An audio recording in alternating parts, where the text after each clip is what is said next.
अवतार मेहर बाबा की जय। हे परवरदिगार, सबके राखनहार, सबकी रक्षा करने वाले, तुम्हारा कोई आदि नहीं है और न तुम्हारा कोई अंत है। तुम अद्वैत हो, तुम तुलना से परे हो और तुम्हारा पार कोई नहीं पा सकता है। तुम्हारा कोई रंग और रूप नहीं है। तुम आविर्भाव से रहित हो और तुम गुणातीत हो। तुम अपार हो और अगाध हो, कल्पना और धारणा से परे हो, शाश्वत और नश्वर हो। तुम अखंड हो और दिव्य नेत्रों के सिवाय और किसी भी प्रकार से तुम्हें कोई नहीं देख सकता है। तुम्हारा अस्तित्व सदैव था, तुम सदैव रहते हो और तुम सदैव रहोगे। तुम सर्वत्र हो, तुम हर वस्तु में हो, तुम हर जगह से परे तथा हर वस्तु से परे भी हो। तुम आकाश में हो और पाताल में हो, तुम व्यक्त हो और अव्यक्त हो, तुम सब लोकों पर हो और समस्त लोकों से परे भी हो। तुम तीनों भुनों में हो और तीनों भुनों से परे भी हो। तुम अगोचर हो और स्वतंत्र हो, तुम सृष्टि के रचने वाले हो, स्वामियों के स्वामी हो, समस्त मनों और हृदयों के ज्ञाता हो। तुम सर्वशक्तिमान हो और सर्वव्यापी हो। तुम अनंत ज्ञान हो, अनंत शक्ति हो और अनंत आनंद हो। तुम ज्ञान के महासागर हो, सर्वज्ञ हो, अनंत ज्ञान रखने वाले हो।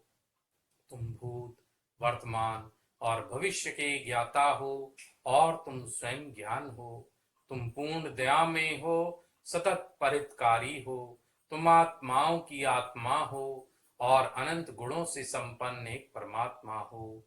तुम सत्य, ज्ञान और परमानंद की त्रिमूर्ति हो। तुम सत्य के मूल हो, प्रेम के महासागर हो। तुम सनातन सत्ता हो, ऊंचों में सबसे ऊंचे हो। तुम प्रभु और परमेश्वर हो।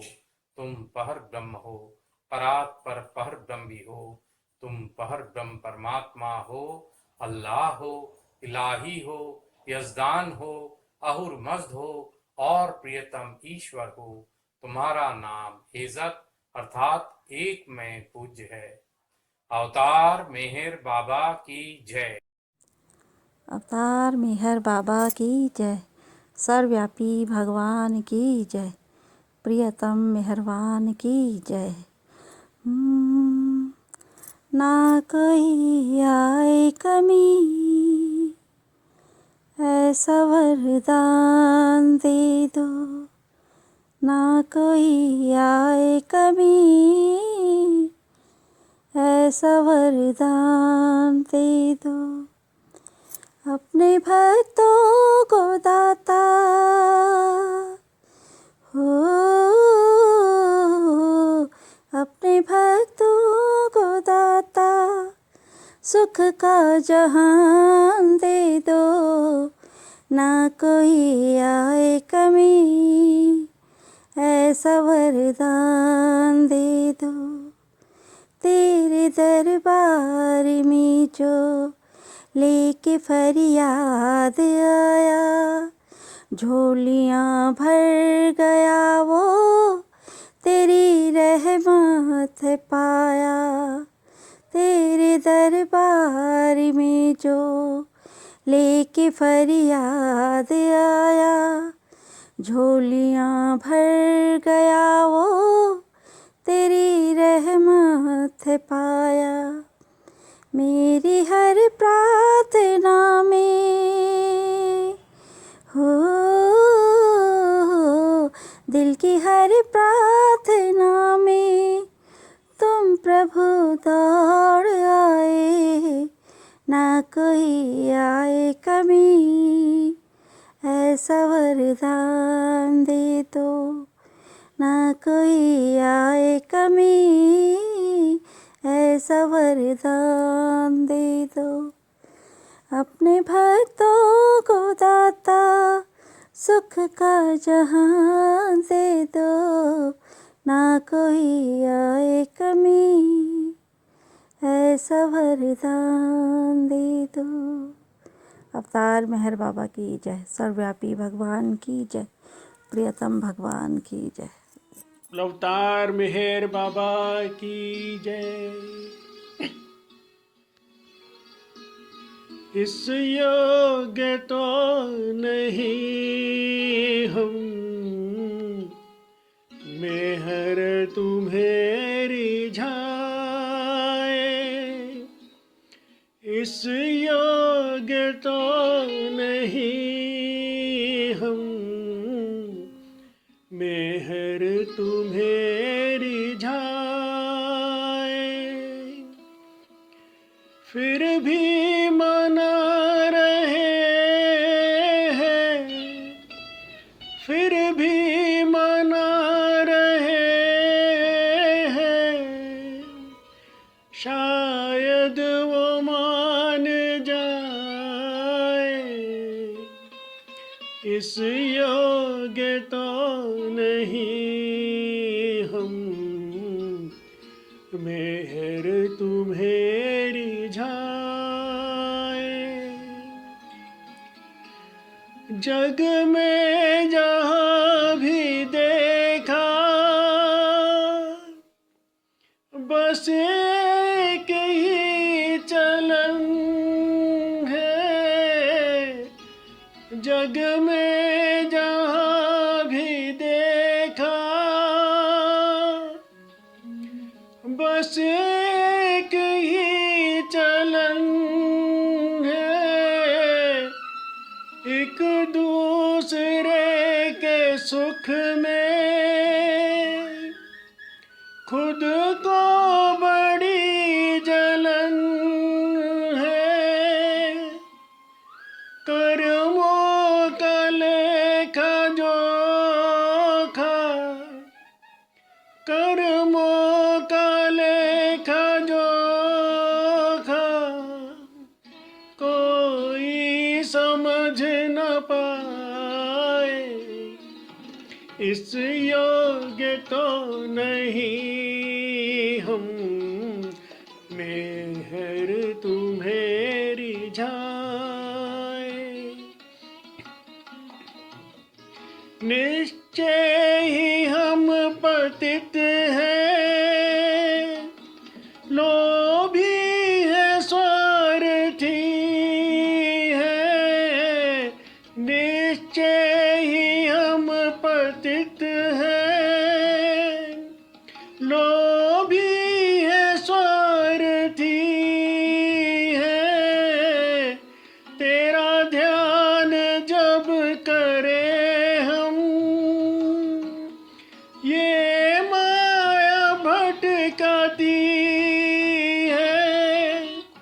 सुख भोगने की चाहत, सुख भोगने की चाहत, हस्ती ही ना मिटा दे। इस योग्य तो नहीं हम, मेहर तुम्हेरी झाए।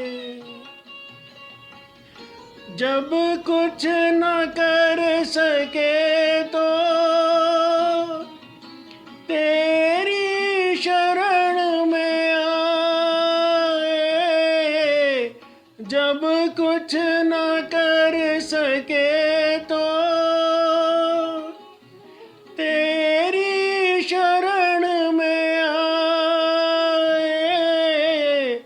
अपराध मानते हैं, झेलेंगे सब सदाएं। अब तो दरस करा दे, मेहर मिलन करा दे। अब और कुछ न चाहे, इस योग्य तो नहीं हम, मेहर तुम्हेरी झाए। फिर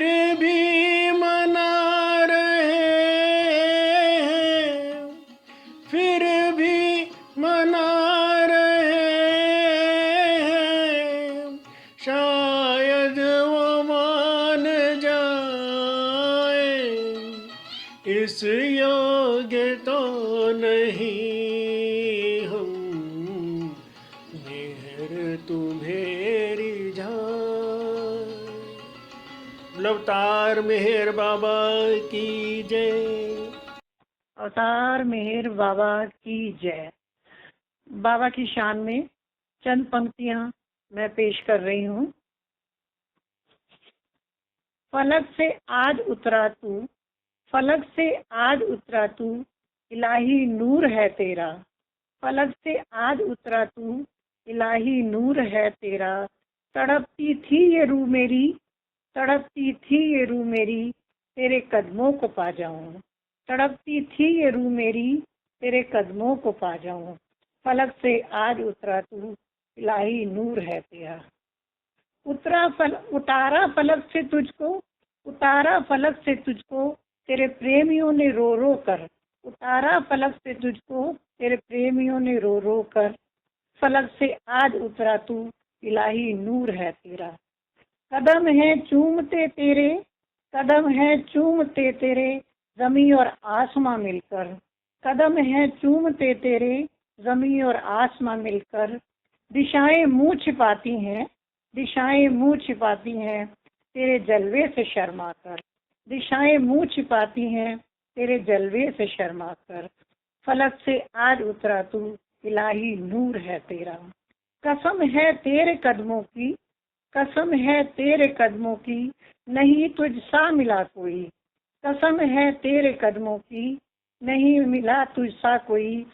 मिले तुझे बहुत होंगे, मिले तुझे बहुत होंगे, मुझे तुझसा नहीं कोई, मुझे तुझसा नहीं कोई। अब मैं अपने बारे में बाबा ने जो हम पे कृपा की है उस पर दो पंक्तियां पेश कर रही हूँ। किस्मत पर नाज है तो वजह मेहर की रहमत, किस्मत पर नाज है तो वजह मेहर की रहमत। खुशियाँ जो पास हैं तो वजह मेहर की रहमत, खुशियाँ जो पास हैं वजह मेहर की रहमत।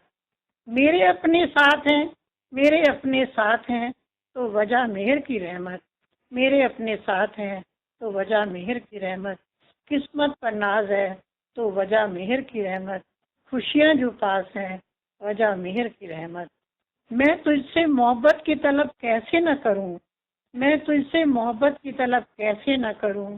चलती जो सांस है वजह मेहर की रहमत, चलती जो सांस है वजह मेहर की रहमत। किस्मत पर नाज है तो वजह मेहर की रहमत, खुशियाँ जो पास हैं वजह मेहर की रहमत। जो मांगेंगे मिलेगा, जो मांगेंगे मिलेगा, अर्जी लगा के देखो। जो मांगेंगे मिलेगा, अर्जी लगा के देखो। एक बार मेहर के दर पे आके तो देखो, एक बार मेहर के दर पे आके तो देखो। मिलता है डूबते को यहाँ तिनके का सहारा, मिलता है डूबते को यहाँ तिनके का सहारा। देखो जिधर उधर मेरे मेहर का नज़ारा, देखो जिधर उधर मेरे मेहर का नज़ारा। अवतार मेहर बाबा की जय। अवतार मेहर बाबा की जय। मैं शत्रुघ्न कुमार जी के जीवन के विषय में बताना चाहती हूँ कि कैसे वो बाबा के संपर्क में आए। ये उस समय की बात है जब भारत पर अंग्रेज़ों का शासन था। उस समय शत्रुघ्न कुमार जी राजनीति के प्रति समर्पित थे और एक क्रांतिकारी के रूप में सक्रिय थे। वह 2 बार जेल में गए। एक बार तो वो अपनी सज़ा काटकर मुक्त हो गए थे, लेकिन दूसरी बार 1940 में वो जेल गए, जहाँ पर उनके कारावास की कोई अवधि निश्चित नहीं थी। वहाँ बजाय मुक्त होने के वे ज़मीन के नीचे गहरी एक काल कोठरी में इनको बंद कर दिया था, जहाँ पर सामान्यतः कैदियों को मुक्त नहीं किया जाता। वहाँ पर रहते रहते ये जेल में रहते हुए बहुत थक चुके थे और मुक्ति के लिए तरस रहे थे। ये सोचते थे कि अब मैं जेल से कभी भी वापस बाहर नहीं आ पाऊँगा और कभी भी अपने लोगों से नहीं मिल पाऊँगा। ये अत्यंत उदास थे। तब एक दिन अचानक इनको लगा कि ईश्वर, यदि उसका कोई अस्तित्व है तो केवल वही मेरी सहायता कर सकता है। ऐसा इनके मन में विचार आया और इन्होंने सोचा कि जेल से बाहर निकलने का एकमात्र उपाय यही है कि मैं ईश्वर से सहायता मांगूं। हालांकि इनका पालन पोषण एक आध्यात्मिक वातावरण में हुआ था, लेकिन क्योंकि ये राजनीति में थे और क्रांतिकारी थे, तो इसलिए इन्हें पूजा करने का या प्रार्थना करने का कोई तरीका नहीं पता था और ये एक तरीके से नास्तिक थे। उस रात जब दूसरे कैदी नींद में सो रहे थे, तो इन्होंने सोचा कि जेल से मुक्त करने के लिए ईश्वर से प्रार्थना करने का ये अच्छा समय है। और चूँकि इन्हें ईश्वर को संबोधित करना नहीं आता था, तो इन्होंने कहा, मिस्टर गॉड, अगर कोई ईश्वर के नाम की कोई हस्ती है इस दुनिया में, तो मैं आपसे प्रार्थना करता हूँ कि मुझे इस जेल से मुक्त कराइए। और मैं वादा करता हूँ कि इसके बदले में मैं आपके द्वारा जेल से बाहर लगाए गए किसी भी बंधन अथवा शर्त को स्वीकार करूँगा। तभी इनके मन में विचार आया कि मैं किस प्रकार जानूँगा कि ईश्वर ने मेरी प्रार्थना को सुन लिया है। अगर मैं मुक्त कर भी दिया जाऊँ, तो ये मुझे कैसे पता चलेगा कि यह ईश्वर का कार्य है। इसलिए इन्होंने कहा कि यदि मुझे सुबह जैसे ही जेल के फाटक खुले उस समय मुक्त करा दीजिए। अगर मैं अगले दिन किसी अन्य समय पर या जैसे कि कल शाम तक या जेल के फाटक खुलने के कुछ घंटों के बाद मुक्त किया गया, तो मैं यह समझूंगा कि ये मैं जो मुक्त हुआ हूँ वो संयोगवश हुआ हूँ, इसमें ईश्वर का कोई कार्य नहीं है। वास्तव में ये बात उनके लिए असंभव थी, क्योंकि जेल के फाटक खुलते ही मुक्त कर दिया जाए ऐसा तो मुश्किल था, क्योंकि फाटक सूर्योदय से पहले ही खुल जाते थे और जो जेल के अधिकारी थे वह सुबह 10 बजे से पहले नहीं आते थे, क्योंकि इनकी मुक्ति के दस्तावेज़ों पर हस्ताक्षर करने होते थे, वो अधिकारी के द्वारा ही किए जाते। इस तरह प्रार्थना करने के बाद ये लेट गए। जब सुबह का समय हुआ तब इनके जेल में कोठरी का दरवाज़ा खुला और वहाँ एक चौकीदार ने इनको एक कागज़ दिया जिसमें लिखा था, मिस्टर कुमार, अपने सारे सामान के साथ तैयार हो जाओ। जेल के कुछ अधिकारी आए और इन्हें जेल अधीक्षक के कार्यालय में ले गए। जेल के अधीक्षक ने इनसे दस्तावेज़ों पर हस्ताक्षर करवाए और इनसे कहा गया कि ये अब स्वतंत्र हैं और इन्हें जेल के मुख्य फाटक से बाहर जाने की अनुमति दे दी गई। ये सोचते थे कि यही एकमात्र ऐसे कैदी थे जिसे इस असाधारण समय पर मुक्त किया गया, क्योंकि ऑफिस का समय 10 बजे से सुबह 10 बजे से 4 बजे तक का था और सामान्यतः 10 बजे से पहले कभी भी अधीक्षक ड्यूटी पर नहीं आते थे। फिर भी ये सुबह 5 बजे जेल के बाहर थे। इन्हें बहुत आश्चर्य हुआ और ये नहीं समझ सके कि किस प्रकार अधिकारियों ने इनको इस समय में मुक्ति की आज्ञा दे दी। ये फिर देहरादून अपने घर आ गए और वहाँ आकर धीरे धीरे सब कुछ भूल गए। फिर 5 साल बाद 1949 में एक दिन इन्होंने अपने घर एक घोड़ा गाड़ी को आते हुए देखा। उसमें से 2 व्यक्ति इनके पास आए और वो 24 घंटे के अंदर कुछ ज़मीन खरीदना चाहते थे, जिसकी व्यवस्था इन्होंने मात्र 2 घंटे के अंदर कर दी और इन्होंने मेहर माफ़ी में अपने घर के सामने मेहर माफ़ी की ज़मीन खरीद दी। फिर उन्होंने इनसे प्रार्थना की कि ये एक व्यक्ति के भोजन की व्यवस्था कर दें, जो कि ज़मीन इन्होंने खरीदी है उस पर वो आकर वहाँ रहेगा। तो ये उसके लिए तैयार हो गए और ये वहाँ उसको खाना देने के लिए जाते थे। उनका नाम कैकोबा दस्तूर है। एक दिन जब वो उनके लिए चाय लेकर गए तो उन्होंने मेहर बाबा की एक फ़ोटो दिखाई और कहा कि ये अवतार हैं और ये मनुष्य रूप में ईश्वर हैं।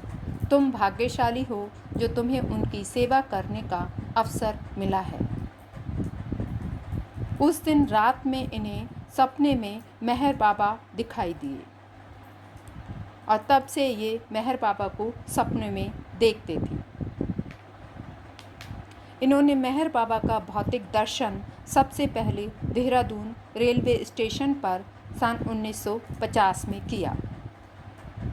जब ये बाबा से मिले तब बाबा ने इनसे कहा कि क्या ये कोई भोजन का प्रबंध कर सकते हैं।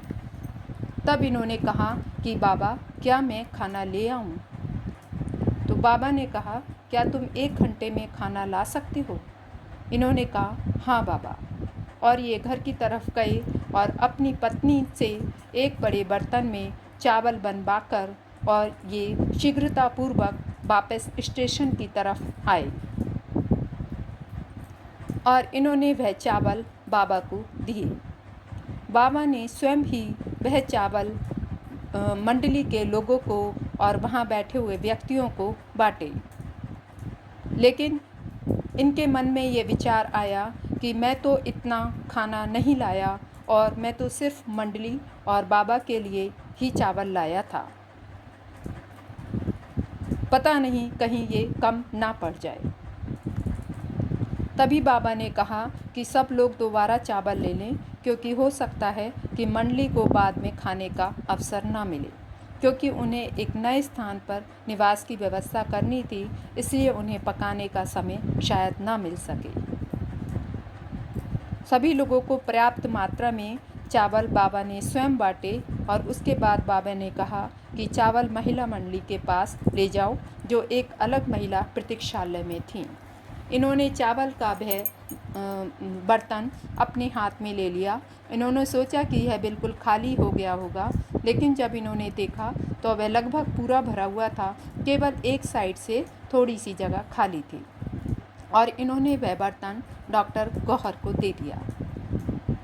तब अरज जी ने इनसे कहा कि बाबा ने जो तुम्हारी पत्नी ने चावल बनाए थे वो बाबा को बहुत पसंद आए और उन्होंने पूछा है कि देहरादून में राजपुर रोड पर ठहरे हुए लगभग 20 लोगों के लिए क्या वो प्रतिदिन भोजन ला सकते हैं। तब इन्होंने स्वीकृति दे दी।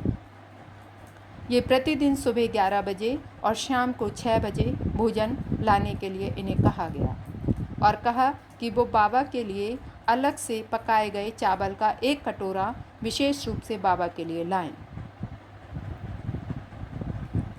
अगले दिन से ये बाबा के लिए सुबह 10 बजे घर से चलते थे खाना लेकर, और लेकिन रास्ते में इनकी मोटरसाइकिल ख़राब हो जाती थी और ये 11 बजे ना पहुंचकर 5 मिनट देरी से पहुँचे।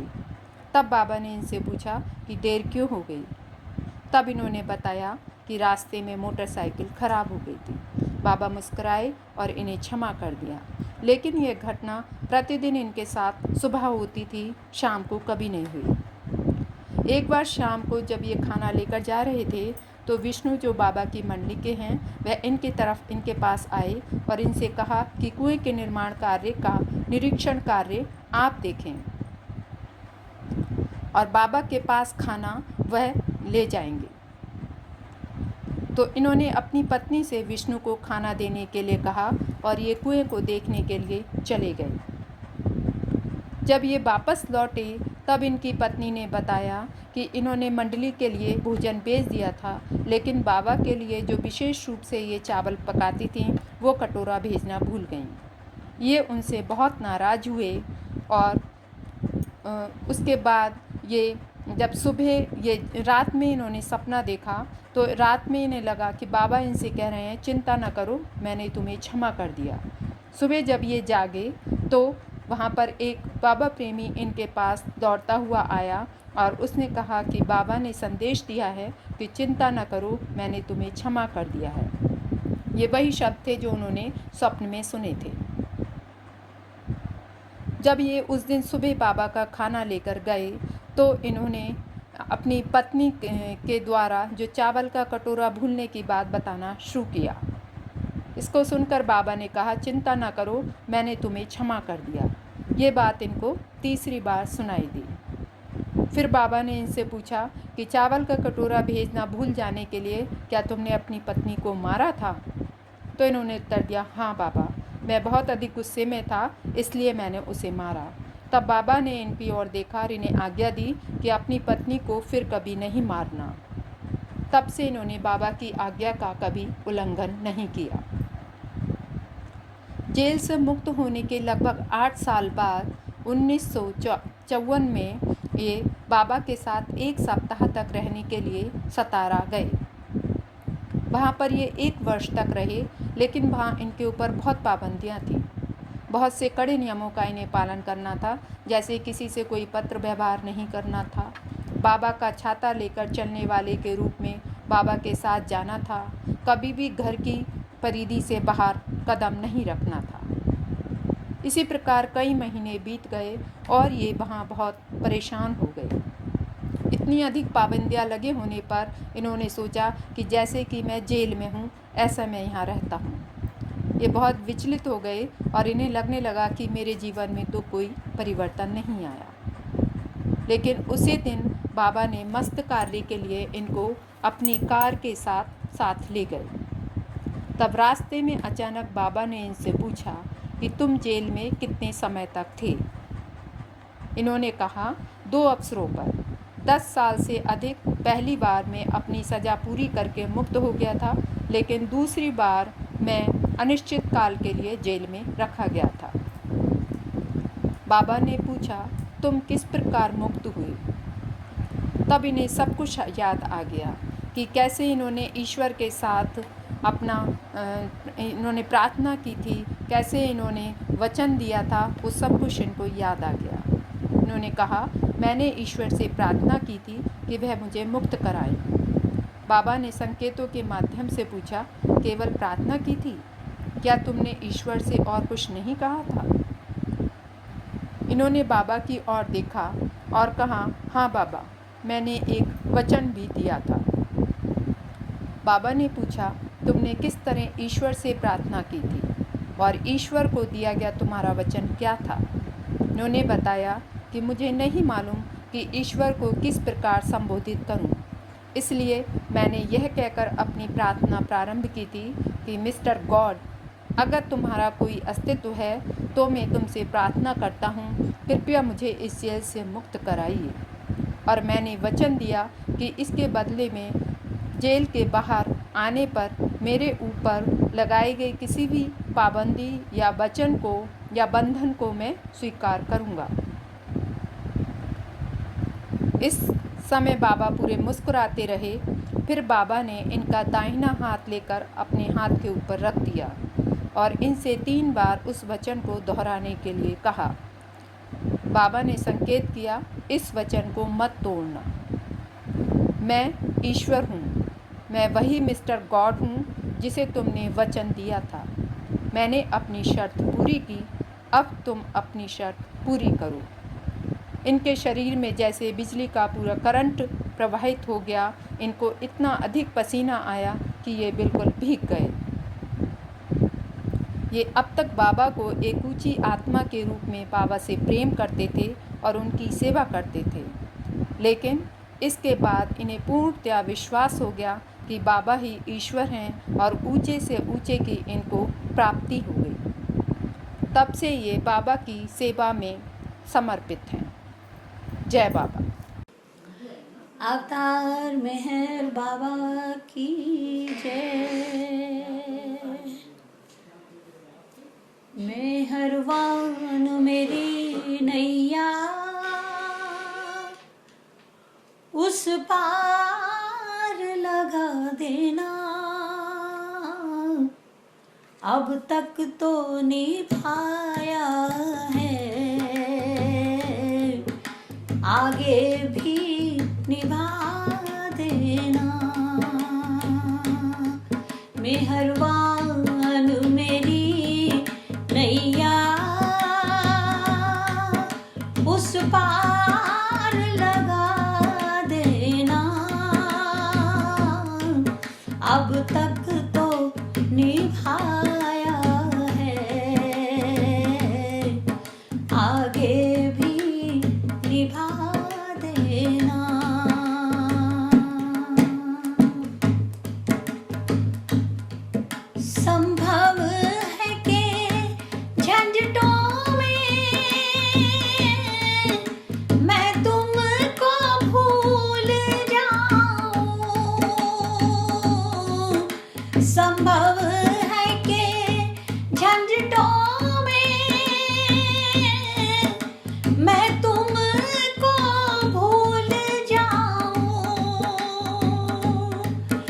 तब नाथ दया करके मुझे याद दिला देना।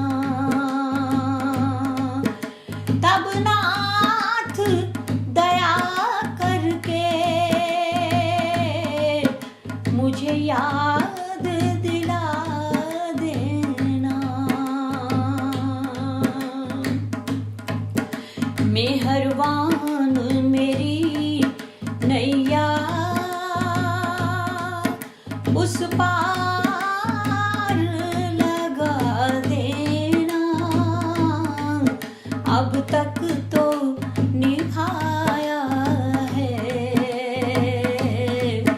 आगे भी निभा देना।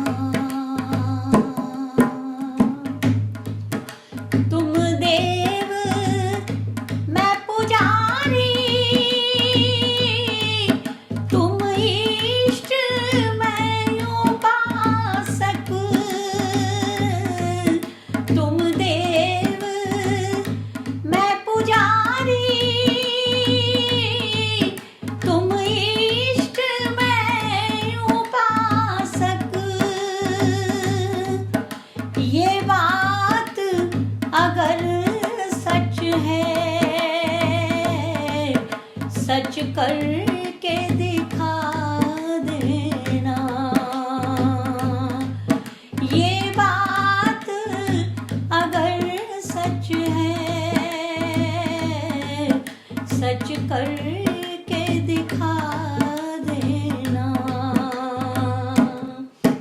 मेहरबान मेरी नैया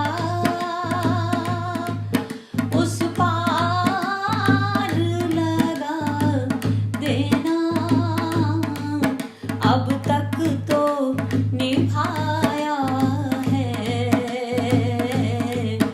आगे भी निभा देना। आगे भी निभा देना। आगे भी निभा देना। अवतार मेहर बाबा की जय। मैं रंजना पेंडोर, मेरी बेटी मीनाक्षी पेंडोर, रामपुर रामनगर जबलपुर की ओर से अवतार मेहर बाबा के लिए एक भजन प्रस्तुत करती हूँ। ये जिंदगी का मेला बाजार से भरा है रे, मेहर यही मिलेगा, तू खोज उसकी कर ले। ये जिंदगी का मेला बाजार से भरा है रे, मेहर यही मिलेगा, तू खोज उसकी कर ले। चाहत के बेल बूटे छाए तेरी निगाह पर, वो सादगी पसंद है, दिल को तू सादा कर ले, दिल को तू सादा कर ले। ये जिंदगी का मेला बाजार से भरा है रे, मेहर यही मिलेगा, तू खोज उसकी कर ले। खुशियाँ और गम ये दोनों जीवन के साथी तेरे, दोनों ये बेवफा है, साथी मेहर को कर ले, साथी मेहर को कर ले। ये जिंदगी का मेला बाजार से भरा है रे, मेहर यही मिलेगा, तू खोज उसकी कर ले। दुनिया की ऐशो इशरत ना आएगी। जीना होगा खुशी से, मेहर का साथ कर ले, मेहर का साथ कर ले। ये जिंदगी का मेला बाजार से भरा है, मेहर यही मिलेगा, तू खोज उसकी कर ले। तुझे नींद से जगाने अवतार ले वो आया, अब खोल दे तू आंखें, दर्शन प्रभु का कर ले, दर्शन प्रभु का कर ले।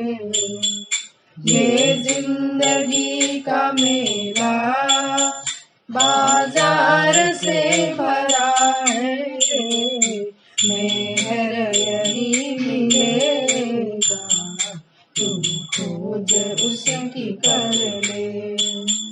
हो वक्त ये मुबारक तुमको रखन हमेशा, सजदों में सर झुका कर खुशियाँ हजार कर ले, खुशियाँ हजार कर ले।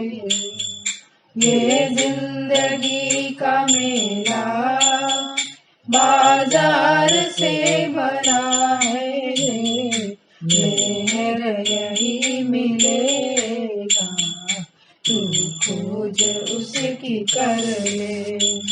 ये जिंदगी का मेला। अवतार मेहर बाबा की जय।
अवतार मेहर बाबा की जय।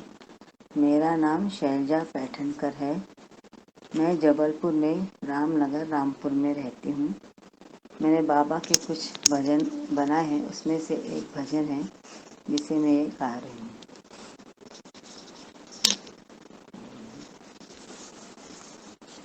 मेरे हमारे प्रियतम प्यारे, मेरे हमारे प्रियतम प्यारे, प्रियतम प्यारे जगत से न्यारे, प्रियतम प्यारे जगत से न्यारे, हम सब उनके राज दुलारे, हम सब उनके राज दुलारे, मेरे हमारे प्रियतम प्यारे, मेरे हमारे प्रियतम प्यारे, देख देख उनके महिमा को,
हमारे प्रियतम प्यारे, प्रियतम प्यारे जग से न्यारे, प्रियतम प्यारे जग से न्यारे, हम सब उनके राज दुलारे, मेहर हमारे प्रियतम प्यारे।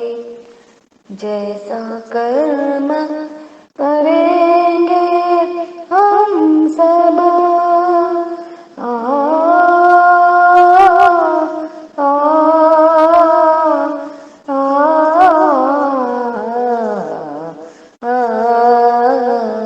जैसा कर्म करेंगे हम सब, ऐसा ही फल पाएंगे।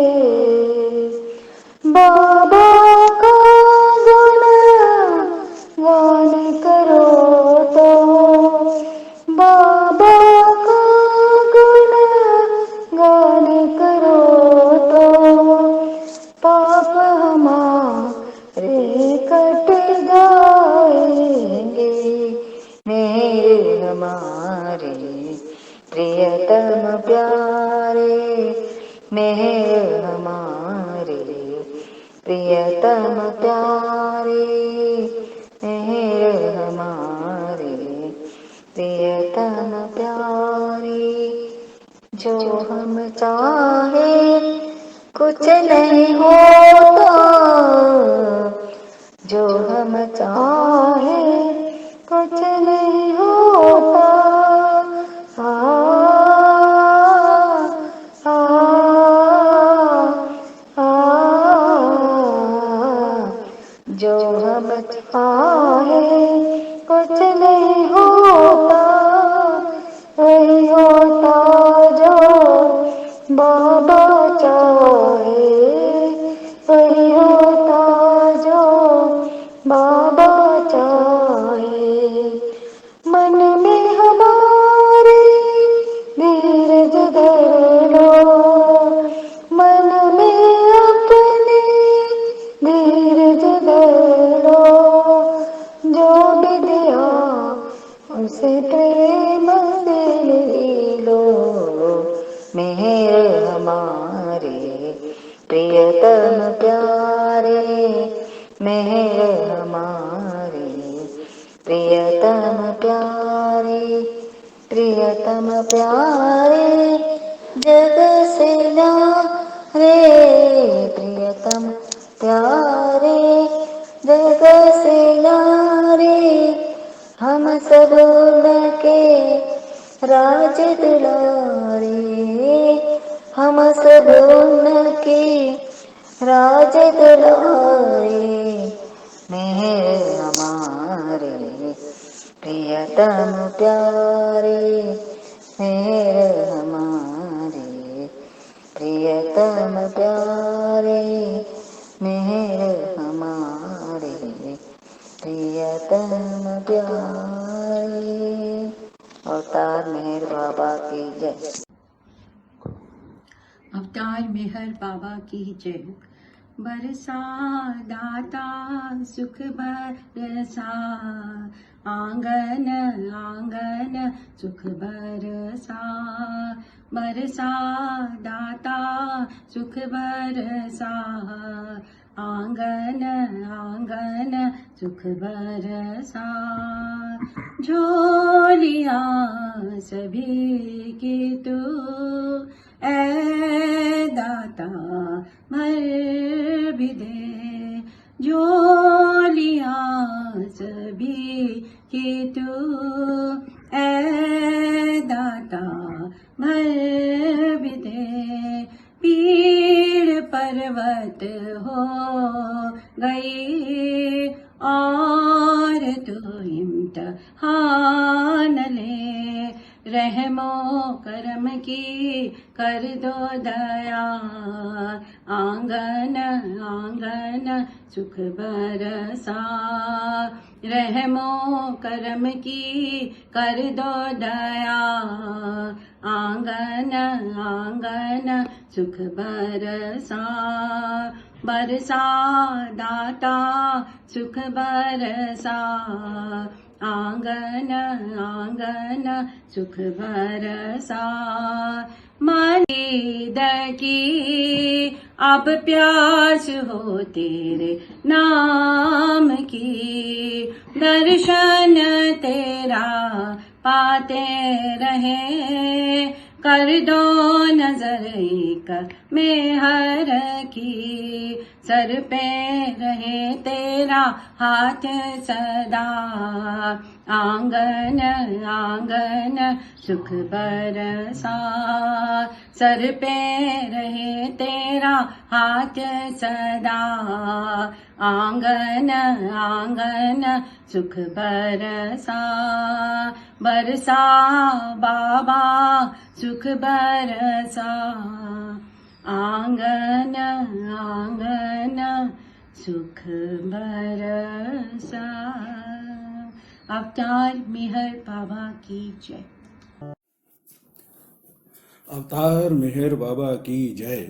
सर्वव्यापी भगवान की जय। प्रियतम मेहर प्रभु की जय। हे असीम दया के निधि प्रभुराज, हम अपने सब पापों के लिए पश्चाताप करते हैं। हर एक विचार के लिए जो असत्य, अनुचित या गंदा था, हर एक बोले हुए शब्द के लिए जिसे बोलना हमें उचित न था, और हर एक कर्म के लिए जिसे करना हमें उचित न था, स्वार्थ से प्रेरित हर एक कर्म, शब्द और विचार के लिए तथा द्वेष प्रेरित हर एक कर्म, शब्द और विचार के लिए हम पश्चाताप करते हैं।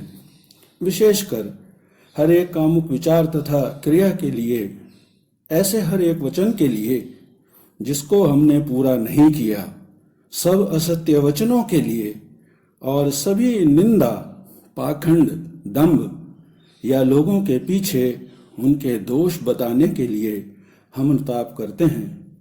और खासकर दूसरों का नाश करने वाले हर एक कर्म के लिए, दूसरों को दुख देने वाले हर एक शब्द तथा कर्म के लिए तथा दूसरों पर दुख गिरने की इच्छा करने के लिए हम अनुताप करते हैं। हे प्रभुराज, आप हम पर असीम दया करके हमारे किए हुए पापों को क्षमा कीजिए और वैसे ही आपकी मर्जी के अनुसार विचार करने में, बोलने में तथा कार्य करने में जो हमारी असमर्थता सदा रहती आई है, उसको भी क्षमा कीजिए। यही हमारी आपसे प्रार्थना है। प्रियतम परमात्मा, हमारी ऐसी सहायता कर कि हम तुझसे अधिकाधिक प्रेम करें, और अधिक और अधिक और फिर भी उससे भी अधिक प्रेम करें, जब तक कि हम तुझ में मिलकर एक हो जाने के पात्र न बन जाएं। और तू हम सब की ऐसी सहायता कर कि हम अंत अंत तक बाबा का दामन दृढ़ता से पकड़े रहें। अवतार मेहर बाबा की जय।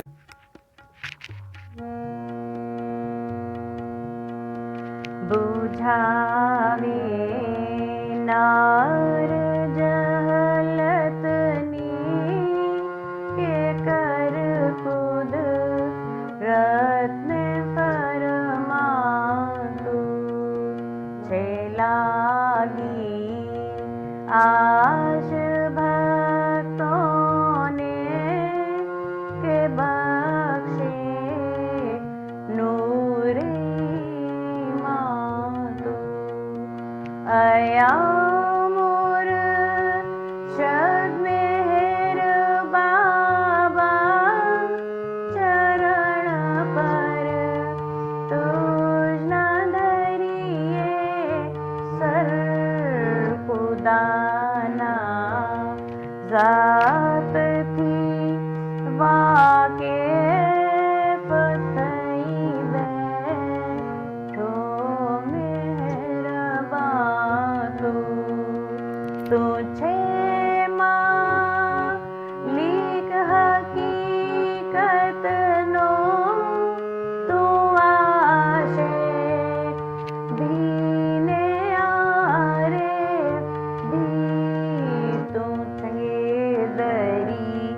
या एव हेदत मारे पतनो होई तू बातू हमो रहे रब ने ऐसा ले बखजे ज्ञान इज़्ज़तनो के तुझ पर महात्मा ज्ञानी चिन्ह प्यारे पातो खुदाना प्रेम नो प्यालो पिलावी मस्त हमने कर से तुझ पर जान सद के साकिया नीद पयमा तू हमारी ना